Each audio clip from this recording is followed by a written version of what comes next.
A fond memory that I have as a child is looking forward to that day when I could go to an adult wedding reception. And I remember my parents receiving these invitations to weddings and thinking maybe this is the time I'll be invited, and we were never included. It's somewhat like that still today. Adult wedding receptions are the norm. But when I was in 6th grade and an altar server with my brother, we were asked by an older cousin to be the servers at the wedding. And when the invitation came, our names were also on the invitation, and I was so excited to be going to my first adult wedding reception. I don't remember much about the wedding reception, but I remember this picture. It was me asleep under the table. So either I had too much fun or it was more boring than I had anticipated for a kid at my age. But that's what I remembered about that particular invitation and reception, being asleep under the table. Now, little did I know that eventually in my life, weddings and wedding receptions I would go to in abundance.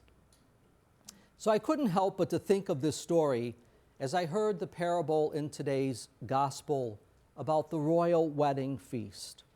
It's the third of 3 parables that we've heard in the last 3 weeks.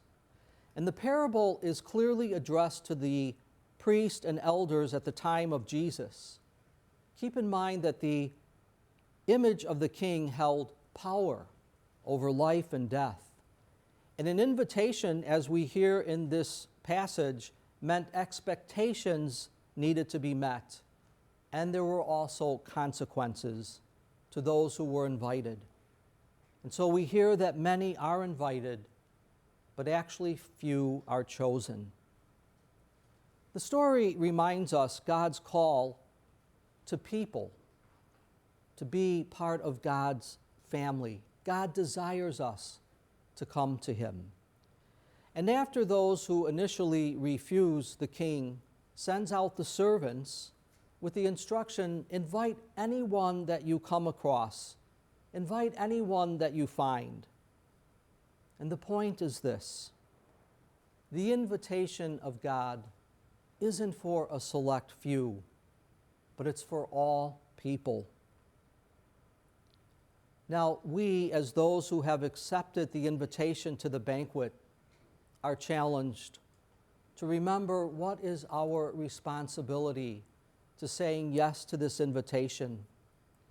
Where are we being called to remember to be hospitable and gracious as God is to us? Think about those people who sometimes we are not thoughtful of or kind towards or loving towards, those who sometimes we feel might not fit for this invitation. And remember what the reading tells us.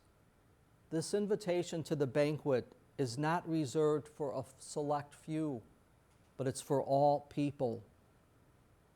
I ask us to think about today where we are being called to hospitality and graciousness as God is to us.